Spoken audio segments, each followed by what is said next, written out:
Hey, I hope you had a great weekend. You know, we don't normally do best ofs, but this one's not run before. So this was the show we were going to do on Friday before Stuart Sternberg decided to renege on his deal with St. Petersburg. And of course, so we did that Rays show on Friday. We had to react to breaking news. There you go. Dun, dun, dun, dun. Yeah, you know, breaking news.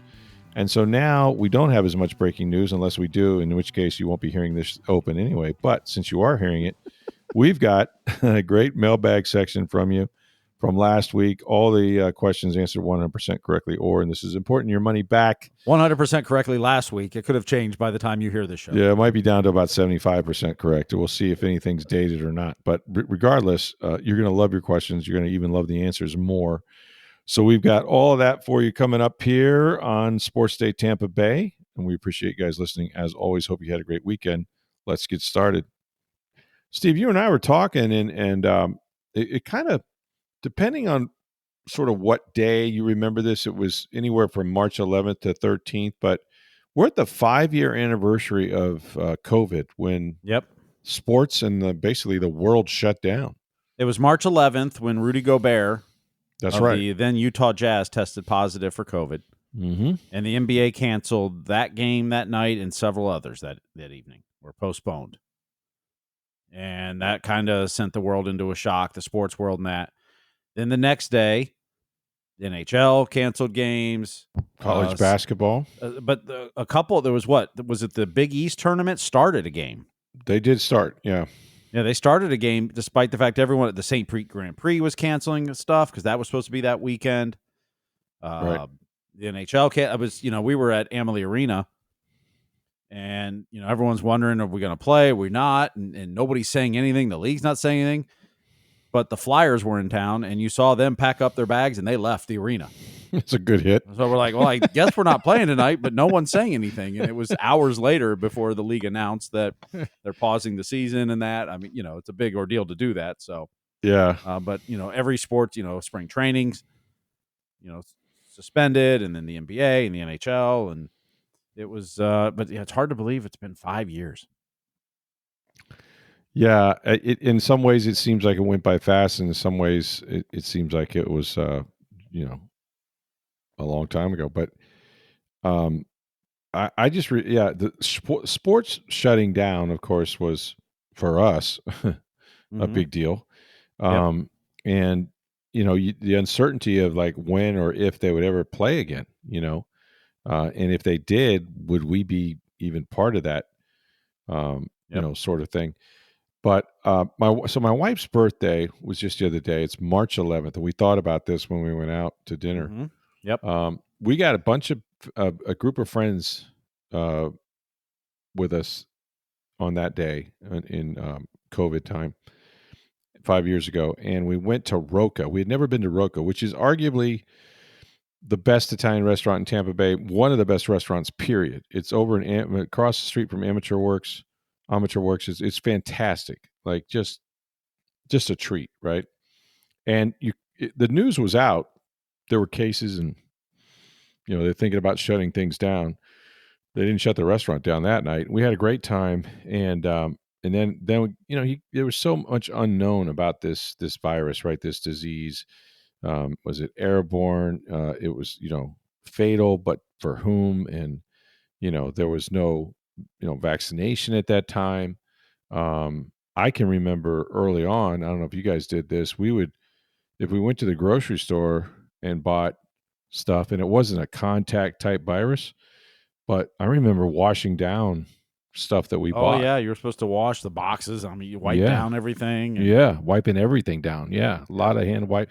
Remember all the hand wipes disappeared in the supermarkets. The toilet paper was gone, and cleaning stuff. Yeah, it was just it was Armageddon. But you didn't know what you didn't know. And of course, now you look back at it and you go, "Why did we do that? Why did we do that?" Well, and then so that the 12th was the Thursday. Then the Friday, the 13th, about 5:00, they sent out the note that Hillsborough County schools would be closed for 2 weeks. Spring break was the next week. Yeah, that's right. They waited till Friday night and said, we'll be back in 2 weeks. Well, never came back that year. I know when we left Amalie Arena on that 12th, after hours there, and okay, the league is shutting down, and everyone's like, we'll be gone for about 2 weeks, and everyone will be back. And I was like, yeah, I don't think so. I took a bunch of equipment with me because I didn't know what we'd need to do to whatever we were going to do going forward. So I was like, I don't know how quick we're going to be back in this building. Yeah. And I was glad I did, because some of that equipment we used to do some shows during that shutdown and that kind of stuff. So Yeah, it was it's crazy. crazy. And when they did come back, of course, covering sports was so different. And I know you guys, didn't go on the road with the Lightning. They did a lot of games off of a television or teleprompter or whatever. Yeah.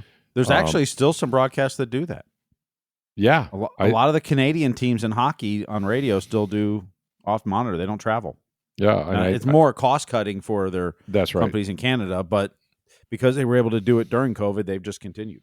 You find out you're able to do something like that, and then it becomes, a cost cutting measure and something that, well, we can do it this way, and we do it this way all the time.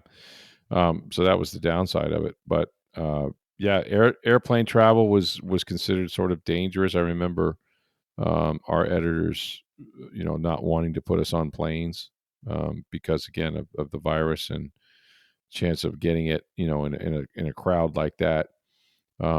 And we did, of course, it's the most Buck thing ever. We talked about this many times on the podcast. Is it 2020, right? Like Tom Brady shows up. Of course he did. What other year in the history of Tampa Bay, and certainly Tampa Bay sports, would a guy like the greatest quarterback, ergo the greatest player of all time in the NFL, come to Tampa Bay and no one be able to get near the guy other than his teammates? And yeah, it was. They didn't have training camp. They didn't have OTAs. I caught him for the first time out at Berkeley Prep. We got the first pictures of him. The signing was actually just 5 years ago next week. I mean, it was because the NFL league year started that next week when the world was kind of shut down.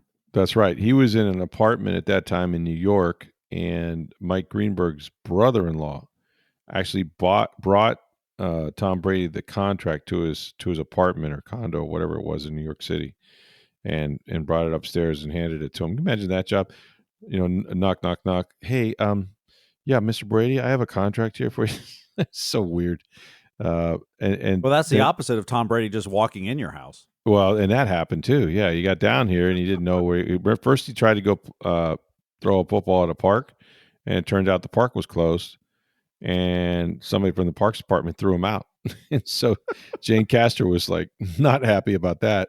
And then I found out they were gonna, they couldn't go to the facility and work out. And I heard that they were arranging workouts. Tom was with his teammates, and it took some digging, but we found out it was Berkeley Prep. And so there I was. Berkeley Prep, has a guard out front and all that, and it's kind of a compound. But I also remember when Tom tried to go to Byron Leftwich's house. He did, yeah. He walked in the wrong house. Wrong house. He walks in with a duffel bag full of footballs, and the guy's sitting there like, I don't know, eating his cereal or something. He looks up. You imagine that, man? It's like, Tom Brady. Yeah, how you doing, man? This is not. Who are you looking for? Somebody like Byron next door? And yeah, walked into the wrong house. That's all great stuff, man.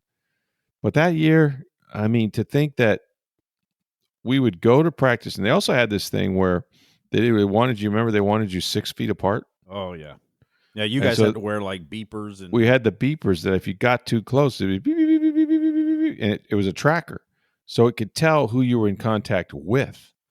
So if you were close to somebody, it would tell you that it would save the data that you were close to, I don't know, Jenna Lane or something. And if you got COVID, then you both would have to, or if she did, you'd both have to quarantine, and not just for a little bit, like for like a week or 10 days, whatever it was. I mean, it was nuts. And so we go out to training camp. They didn't really have much of a training camp, but we go out to one Buck and had to wear a mask every day. It got to the point where they tested us for COVID every single day, 7 days a week. And when we go out there with a mask, it's 110 degrees with a mask outside. But then when practice was over, we didn't talk to them on the field. We either went back to a media trailer and got on a Zoom, or in my case, I would rush back to my home in Lutz and get on a Zoom, and then we'd be on that for sometimes 3 hours because certain players had to lift. You get bowls right away. It was just we did an entire Super Bowl season and the Super Bowl on Zoom. That was it. Never met Tom Brady until after the Super Bowl, and it was at a golf tournament. I think Bruce Arians had a golf tournament in April, and by that time you could kind of be around each other. And that's the first time I kind of saw him in person. But yeah, 5 years ago. It's hard to believe that. And boy, did that change sports? And of course, Tampa Bay had its greatest 2-3 seasons of sports ever during Well, that see, they time. had 2 Stanley Cups and a Super Bowl within, 15 months of that? Yeah, 16 months, something like that? right. And the Rays And went to the World Series. the Rays went to the World Series. Yeah, And the Rowdies made the championship game 2 years in a row. The one year they didn't play it, but I'm telling you, man. The things we have been through, right? Yeah, 5 years ago. Let's hope that there's no more pandemics on the horizon. If there are, it looks like measles maybe out west, but for now anyway, knock on wood, we won't have to go through anything like that again. That was awful. But I digress. Okay, we got some mailbag questions for you on this beautiful Friday, and without further ado, let's get started. we'll start with Ellis, who asked, when does Jason Licht win Executive of the Year? Methodically took the franchise out of irrelevancy and has them back to the days of expected success. Well, I don't know. I think it's overdue. I think you probably have to go a little deeper in the playoffs than the first round, which is what they did 2 years ago. I thought 2 years ago the job he did was incredible. Bringing in Baker Mayfield in his first season. They didn't have a great record during the regular season, but they had lost 5 out of 6, whatever it was, came back, won the division, and on the last day, and then beat the hell out of Philadelphia, which is only a couple of years removed from now them being Super Bowl champions, and then gave Detroit everything they could ask for in Detroit. That game came down to the final drive, and they lost. But what he did will probably not be appreciated for some time, but you won't see it very often either. In a salary cap era, and Tom Brady never really, he left money on the table. He only played for like 25, 28, $30 million or so. He obviously could have been the highest paid quarterback if he wanted to be. But, to go from Super Bowl champion with all the free agents that they signed or traded for, the Gronkowskis and, Julio Joneses and Kyle Rudolphs and, Leonard Fournette's, and then you just go down the line. To have all of that go on and win a Super Bowl, right, and beat the Chiefs and hold that team to without a touchdown in Patrick Mahomes, one of the most greatest Super Bowl feats ever, I think, because that Kansas City team was loaded, right? Like they had Cheetah, they were loaded. Kelsey was in his prime. Like they just didn't have a very good offensive line, and the Bucs defense was elite, and they rushed 4 and they chased Mahomes all over the field, and so they win. They start 7-5, get on a roll, win their final 8. Antonio Brown joins the team. The rest is history, and I mean history. And that was just such an incredible year. That year alone, to get Brady and to overcome COVID, that was the thing. Like early on, Arians said it. He goes, "The team that's going to win the Super Bowl is the one that handles the virus the best," and they did. He was like the mask police, right? He was obsessive about that stuff. He stayed on those guys, and they only got 1 or 2 guys sick, and then one of them was Ronald Jones. And because Ronald Jones, who was like 10 yards short of 1,000 yards, he got sick and missed the last 2 regular season games. And then they came back for the playoff game against Washington, but I think he tweaked something in warmups. That gave birth to Leonard Fournette, playoff Lenny, and then Lombardi Lenny. And he just took off because Jones was actually their bell cow in that year. But then Fournette got in the playoffs and went crazy. So yeah, I remember all of that. The empty stadiums, being in Washington when there was very few people, and then of course going to Green Bay. limited crowd, but loud, and them slamming these placards on the stands. It was pretty incredible. We had snow coming down. It was, it was just maybe one of the greatest wins that the Bucs have ever had. And then to come home and win the Super Bowl, all that, and then the Stanley Cup. They were in. Where did they play the Stanley Cup? They're all in the same locale, right? Was the whole So they were tournament? in Toronto for the first 2 rounds, Is that and what in it was? Edmonton for the last 2. So they the first 2 rounds were split between Edmonton and Toronto because there were so many teams, and they were using one sheet of ice. So there was like 3 games a day at each venue. Okay. And then for the final 2 rounds, everybody moved to Edmonton. Yeah, that had to be tough, and there was a lot of team bonding, a lot of downtime and stuff like that. I thought it was sad that they didn't get to celebrate that day anyway, like skating around the ice, with their fans going crazy. But then they luckily got to do it the next season, and they got to do it at home as well, which was nice. That was awesome. Yeah, yeah. No, what a great run, and of course the Rays and all that. But yeah, man. I going back to Jason. If they could make a deep run in the playoffs, I think if you really look at what he did, this team has been in the postseason 5 straight years. That's the longest streak in the NFC right now, active. They won the division 4 straight years. That's never happened in this team's history. They get back and get to a championship game and or a Super Bowl. The transition from being $80 million over the salary cap to what they are now and retaining all these players and the drafts that they've had the last 3 or 4 years, I think he's a really good candidate for it. Now, sometimes, you got to win the Super Bowl or get close. I don't know when the vote is taken, but he's one of the more overlooked GMs, one of the longest tenured GMs for sure.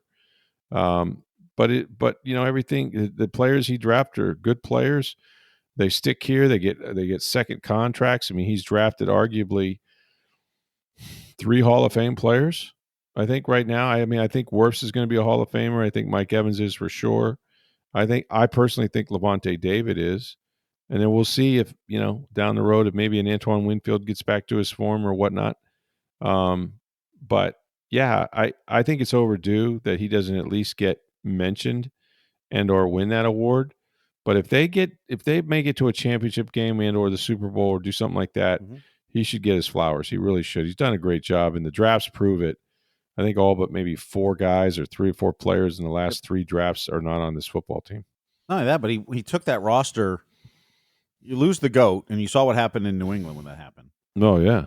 But you took the roster from one of the oldest in the NFL to one of the youngest and kept winning. Kept winning division titles. It's incredibly hard to do. Incredibly hard to do. It very much is. Yeah. While switching quarterbacks in that process. Yeah. And coaches and head coaches. Yeah. From Arians to Bowles and staffs. And it's just, there's so much change, and yet their standard didn't change. That's really difficult as a franchise. And he deserves a lot. And so does Bruce Arians and others for setting that culture that they were able to tap into. Hey, get on down to Breitling Boutique. We were talking about Super Bowls and the Buccaneers. And if you love the NFL, and why wouldn't you if you listen to this podcast? But, they've been celebrating the NFL's 104th year anniversary. They have this limited edition of all 32 team watches on their beautiful Chronomats watches. You can probably see maybe a picture of one of these on TampaBay.com. It's Breitling Boutique, and they have, like I said, the team colors, the logo on these watches, but also the Navatimers, and not just watches for men. Of course, Breitling's been in business for like 144 years. They've been in International Plaza for the last 5. But if you want to get something for your wife or your girlfriend, man, they got some gorgeous watches for you and for her. Talking about sports watches primarily. These things are durable. They're absolutely gorgeous. They come in all kinds of different colored wristbands. You got to see them to believe it. Customer service, second to none. This is a beautiful shop. You go to the center of the mall upstairs, and you're going to find Breitling Boutique. And go on in, spend some time, have a drink. They'll tell you all about their products. You're going to love the customer service. You're probably going to bump into a Buccaneer or 2, to be honest with you. And come out of there with the best timepiece you've ever had. So it's Breitling Boutique, International Plaza Mall. And when you go, please let them know that you heard about this on Sports Day Tampa Bay. All right, a biased fan emailed. So we saw Luke Gedeke play one good game in Atlanta at right tackle his rookie season.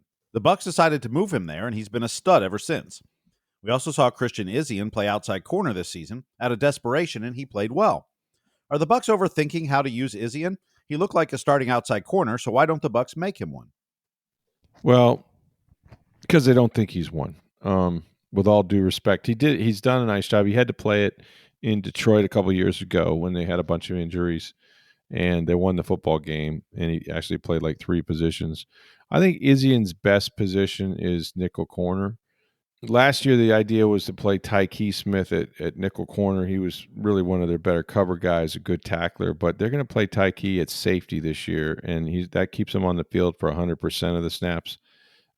And I think that's a good idea. So Izien is that next guy. He's the next best nickel corner, and that's a tough position because you're down inside, which means you're going to have some guards crawling up to try to get you in some run games and stuff like that. And you got to hold up against 300 pounders, but you've also have to have some coverage skills and cover guys in the slot, whether that's tight ends, wide receivers, whatever. And Izien can do that. He's physical enough to hang in there with the run. What he's not is a long, turn your head and run strider guy, with the bigger, taller receivers that got some speed. I think he might get hurt on the outside a little bit. But in a pinch, like in that Detroit game, he had to play corner. I think he played three positions and he played them all pretty well. And he kept them, in the game and they were able to win up there. Not in the playoffs, but the next year when they went up there. So the plan is Tyke plays safety with Winfield. That's an unbelievable tandem back there as Tyke gets kind of comfortable. And then goes back to the nickel corner position where he's best suited. But the versatility that these guys have is huge, especially with Christian, because you only dress 50, you only have 53. And when guys get hurt, you got to move other pieces around. And both those guys are really versatile. But I like Izien's game. I think I think Bowles said that he feels like he's the most improved player he's seen over these last couple of years. And I think next year that'll be his spot in nickel corner to start and play and be his. I think he's gonna be really good. Jeffrey emailed, says, what happened to getting ball hawkers Todd Bowles spoke about at the combine? Most of the good cornerbacks have gone to other teams or stayed put. Dean and Zion are in that category. Just look at the last 2 years. Last in takeaways or close to. Also adding some quality depth on the D line. Well, you always want depth on the D line. As far as the ball hawks go, I think I think they don't just come at corner or safety. They can come anywhere on the field, and I think the guy that fits that description is Hassan Reddick. I mean, Hassan Reddick for 4 seasons from 2020, I think, to 2024, somewhere in there, 4 or 5 seasons, was an elite pass rusher in this league. One year he finished second in the NFL in sacks. And when he was with the Eagles, man, he was a problem. Like, he's a game wrecker. He's that guy where you go, oh boy, we got to have a plan for this dude or he's going to eat us alive. And he still managed to do it. But he also did other things. Not only did he get sacks, and he had more over 50 in 4 years, but he got over 230 something, hits on the quarterback, pressures on the quarterback. When he sacks the quarterback, he's looking for the football. He gets the ball out. He gets strip sacks. That's what Bowles is talking about. Ball hawks. It's not just the DBs, and guys like that. So I mean, I think Reddick is that guy. Obviously, they re-signed Levante, who has more forced fumbles than anybody in football right now. They just need more of them, right? You got to get more pressure on the quarterback. You got to play tighter coverage. They probably need a corner that can catch the ball. I think Zion is a guy that could have some interceptions in his career. I think Jamel Dean either isn't in position or he drops them. He's had one since 2022. So you need better players on the back end.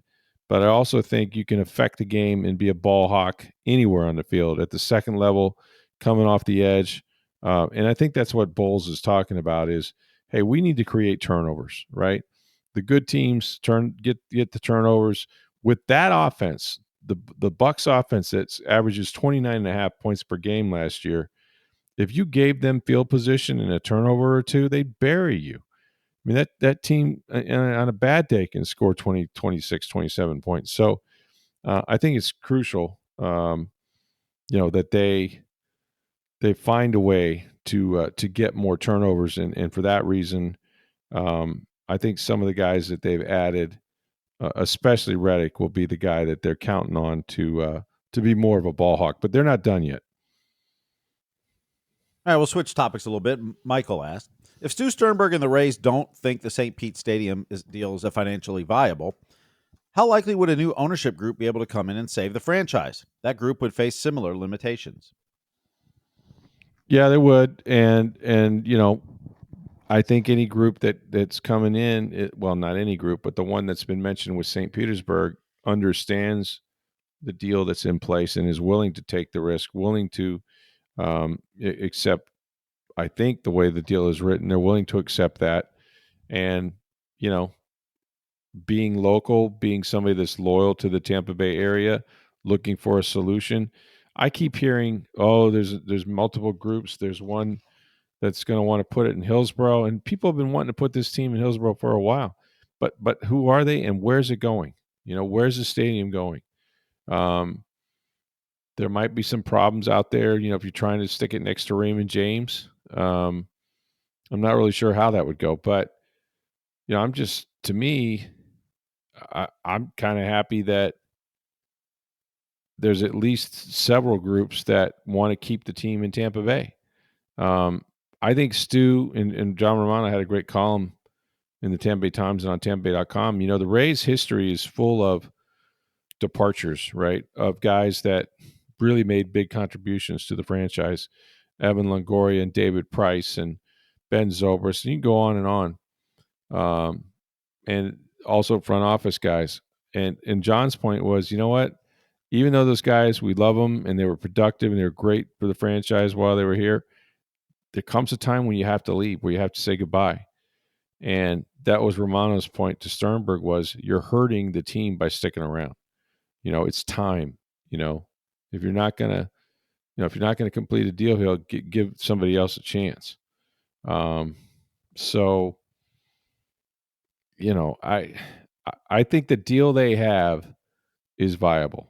I think they, if they come up with the 700 million or whatever, now maybe more expensive now because of delays, but with the money they have from the county and the city, et cetera, and the development rights, which is huge because there's part of this group has somebody, I think, from the DeBartolo family that most likely the development side, maybe Ed Coble, which is Eddie DeBartolo's brother, half brother.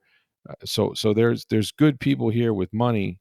It's just going to be a matter of, what will the fan base do if they can save the franchise and keep it here? I mean, it's kind of a trust with the community that, hey, you guys want baseball.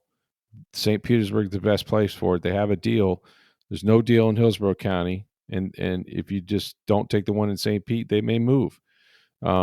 So I think it's more viable because it's there. It's tangible. It's been negotiated.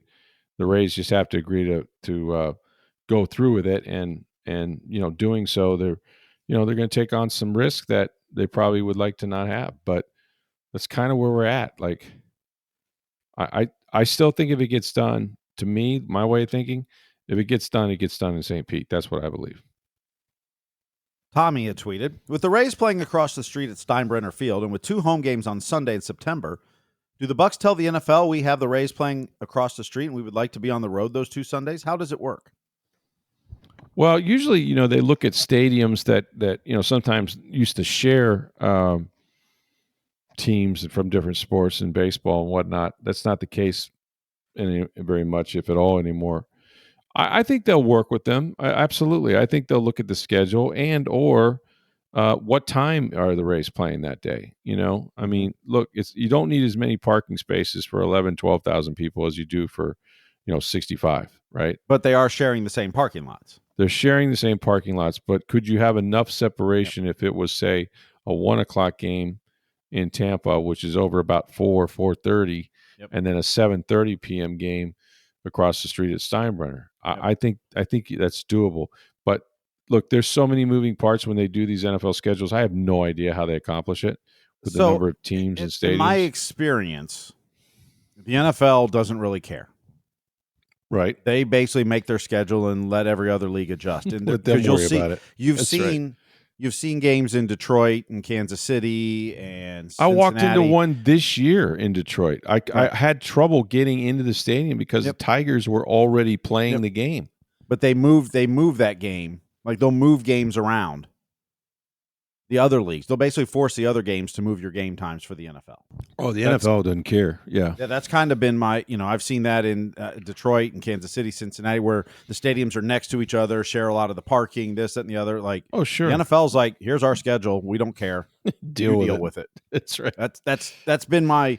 I don't know that's a fact that that's what they do, but it sure seems like that from the outside when you look at what's happened to other places. That they'll make their schedule and say, Rays, you can move your game if you want. Figure it out. Now, a lot of those, Sunday games for the Rays, I think they're starting early, trying to avoid any weather issues. So noon, and the Bucs a lot of times get 4:00 home games in September. That's true. Trying to avoid some of the heat. So you may have a little natural build in there if the Rays are starting at. I don't remember in September if they're starting that early, but during the summer, I know the Sunday games are starting like at 12:10. Yeah, something like that. Where if the Bucs don't play till 4:25, it's a doubleheader. Right. Yeah, I mean, they're definitely going to share parking lots, and they'll, if both of them are in town the same night, it's going to be interesting on the same day. But you're right. I think Major League Baseball take a look at the NFL schedule, and vice versa, and try to work this thing out. The good news is, if there is a good news, is that stadium over there only holds 11 or 12,000. Yep. So you got plenty of room, right? If you can get the most of those cars out of there within a reasonable time of the first pitch, you should be all right, because there's, transportation for 65,000 coming to the football game versus 12 is a lot of space. Craig had tweeted, he says, we're seeing a change in sports broadcasting to more streaming and teams running their own networks. Shouldn't the Bolts and Rays partner up to create their own network? Would be almost 240 to 250 nights of live sports. I see in other markets this happen. With past issues with Bally's, now FanDuel, does that make sense? It does, because Steve Versnick will run that network. And it'll be the Lightning Network. Here's the ultimate decision teams have to make, and we're already seeing baseball and hockey teams and NBA teams deciding this decision. When you have someone like Bally's or now FanDuel or others, they write the team a big check to broadcast their games, and then they go out and sell it and try to make the money back and do all that. So the question is, are teams ready to walk away from a guaranteed check, whatever the number is negotiated? Each team's different. And then take it in-house, where then you have to go sell it. You have to go produce it. You have to take on the expense and the risk. Mm-hmm. And so depending on what that number is and what you think you're prepared for as an organization determines whether you're willing to do that. Could the Bolts and Rays go create their own network? Sure. Can you get cleared on cable like Spectrum and that? What is Spectrum willing to pay? I mean, one of the issues that people have with FanDuel is that it's on Spectrum, but it's not on YouTube TV. It's not on the other options. Right? Yeah.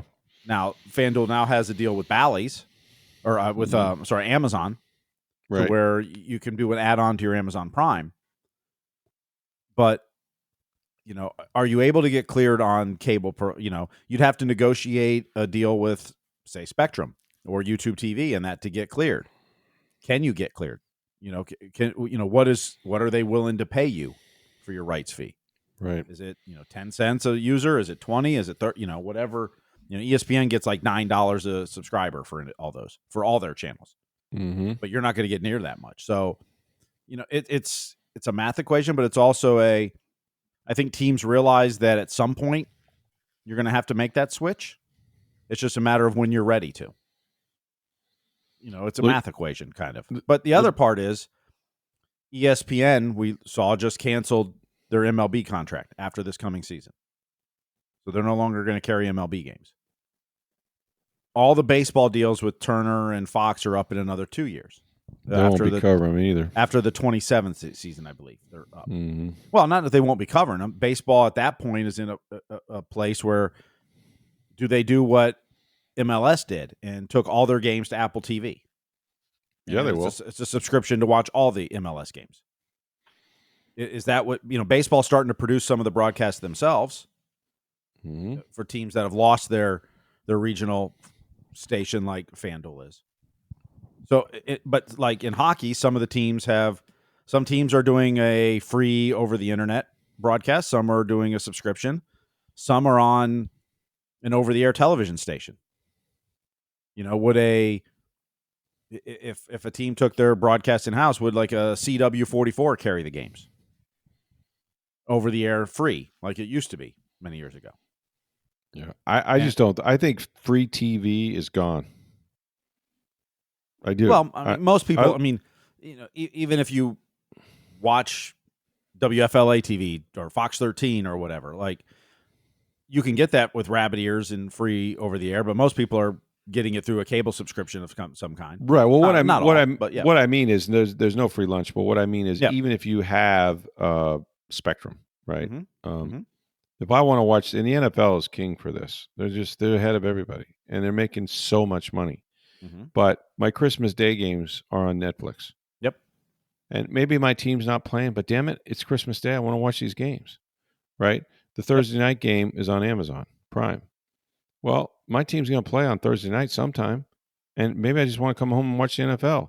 Now I got to get Amazon Prime, and so on and so on. And that's why the money each year, when you look at the salary cap that goes up by 25 or 30 million, that means that the revenues went up by 60 million per team, basically. And a lot of that is streaming. And as long as people will subscribe, and they will, especially for the NFL, I think that's where all these games are going to land. Maybe you have a cable system and there's a, Bally Sports or a FanDuel Sports that's part of the package that you're paying for, and that's all you need. Yep. But it's rare. I think it's becoming more rare.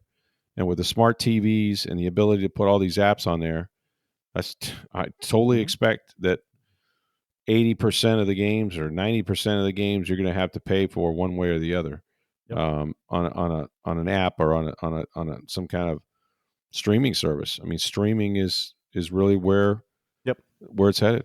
Well, the other part of this too is that, and this is what the ESPN canceling their baseball contract, and it's what they already know, but NFL's the exception on this, and in part because of fantasy sports and gambling and the fact there's only 17 games a year and everything's national with them. But baseball, hockey, basketball have, you watch on your local channel, FanDuel or whatever regional sports network you have for the most part, depending whatever your team is in city.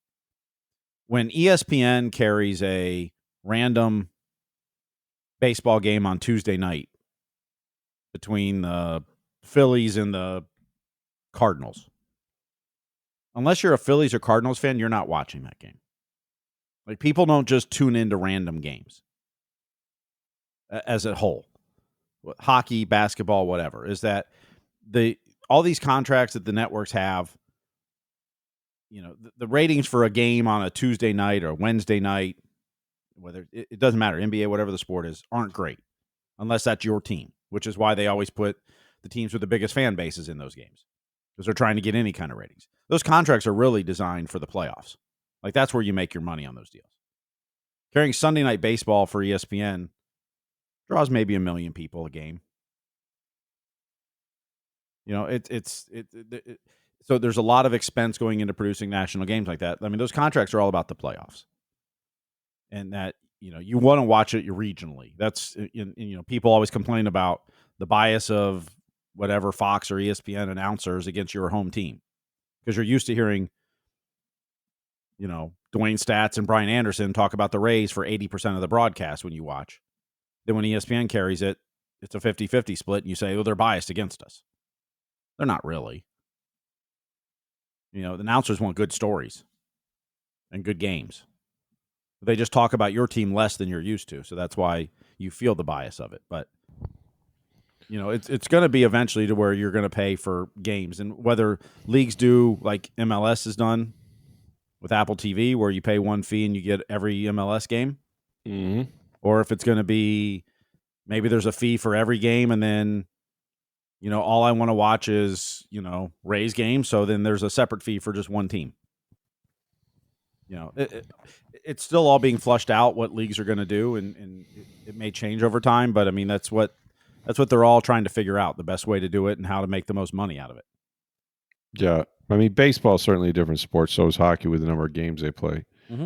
So not as exclusive as far as that goes. But yeah, I think you're going to have the streaming service or the home network or whatever to watch them. You kind of do now, in a sense, whether it's coming over your cable or not. That's just just a different way of delivery. But we've seen some teams go back to over-the-air television right now. So in some markets, the Florida Panthers are an over-the-air television network. Vegas Golden Knights are in hockey. Is that right? Yeah. I think there's a baseball team or two that's trying it this year, and it's they're hoping that the increased in ratings, because you don't have to pay a subscription for those. Make it up in advertising with ratings. Yeah, you could, even though you're giving up a lot of money, the guaranteed money from a sports network, but yet you're going to make it up by the increased ratings. Makes sense. We'll see if they can do that.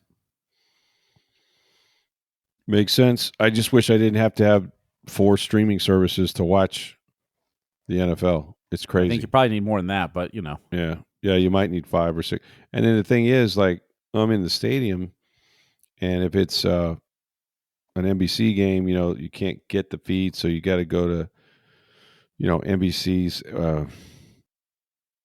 their app or Peacock, one of those, and Paramount, if it's CBS, like, you have to have these apps to watch these games live, especially if you're in the stadium.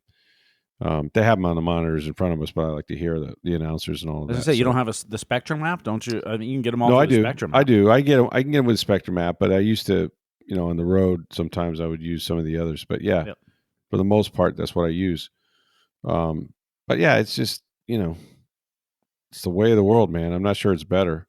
But baseball is regional, and you like hearing your guys. You like hearing the same dudes. It becomes, a habit, and they're, you invite them into your living room, watch a couple 2.5 hour baseball game. Like, it's cool.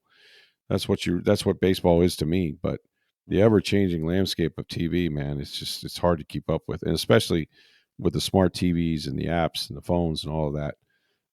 I probably watched more games, hockey this year, on my phone than I have on television.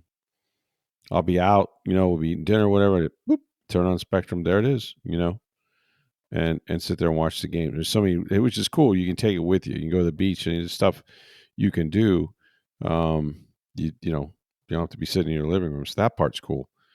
But in general, yeah, I think it's sad there's not going to be Sunday Night Baseball, and well, it doesn't mean there won't be. It's just not going to be on ESPN. It won't be on ESPN. I guess somebody else may pick it up. I suppose they could have a new deal. They could do their own Sunday Night Baseball, and MLB Network or something. I mean, so we'll I don't know if they know what they're going to do yet. ESPN still has the games this year. Yeah. And like I said, baseball then has a bigger deadline in 2 years when the Fox and Turner contracts are up as well. ESPN was supposed to be up at that time as well, but they had an opt-out, and they took it. So right. Hey, not for nothing, but I got to celebrate. This is my people's holiday, St. Patrick's Day. Let's be safe out there. So Stroud is English, you're saying, or Irish? Well, I mean, Irish? Actually, Alexander is Irish. My mom's maiden name. They're actually from Ireland, and my uncle Dick Alexander, who was a travel writer with the San Francisco Chronicle for years and years, at Examiner. They did the whole genealogy thing, but not with was it 21andMe or some crap like that? They actually did it the old-fashioned way, which is you get the documentation and the Bibles, and they traced it back to the actual home in Ireland. So yeah, those are my people. My mom's side is Callahan, which is very Irish. Oh, very Irish. There you go. Yeah, yes. Alexander Callahan. My other side is Wales, I believe, or Welsh or something like that. The Strouds. But be that as it may, I have some lineage. So yeah. Love St. Patrick's Day. Gonna find some corned beef somewhere, I guess. Sauerkraut. Was that what you do? You drink some green beer or anything? Or I've never had green beer. To this day, I don't think I've ever held or consumed anything with green dye in it like that. But what about green eggs and ham? Have you had that at least? I don't like it, Sam. I am. Okay. Not in a box. Not on the rocks. I just no. I like to wear green. Green is a good color for me. Okay. I'm not sure I own a lot of green things, but when I wear them, I'm okay with it. So yeah, Okay. Enjoy St. Patrick's Day. It's a great holiday, but it's also for amateurs, so be careful. Yeah. Well, you can watch the Lightning game on St. Patrick's Day tonight as they host the Flyers. Now, will they come out with the green warm-ups of any kind to celebrate St. Patrick's Day? No. So the NHL does not allow custom change warm-ups anymore. Are a bunch of party poopers. At least on the ice. You can What's sell that all them. about? You can sell. Well, it actually all started from the LGBTQ pride jerseys. Okay. All right. And several players protested that. And so you instead can't do of that, just saying you can't do St. that, Patty's they Day. said you can't do any of those custom jerseys. So you can't wear the Hockey Fights Cancer Night jerseys on the ice. You can't watch military night jerseys. Oh, man. You can create them, sell them. You can buy them in the team off shop. the ice. Absolutely. Yeah. But you can't wear any of that stuff on the ice now. So no, that's a bummer. Well, wear your green to the game if you're going. And they're playing Philadelphia, right? yeah, that's a team that's not green, so you're okay. Yeah. Try to get a revenge win against them. They lost in overtime on their road trip, so I guess it was a shootout actually, but they did get a point. Anyway, hope you guys have a great Monday. Go see our friends at Breitling Boutique as always. International Plaza Mall. Pick up the Chronomat watches, the NFL collection, all of that still available for you. Make sure you tell them that you heard about it on Sports Day Tampa Bay. Thanks for listening. For Steve Versnick, I'm Rick Stroud of the Tampa Bay Times. Have a great day, everybody.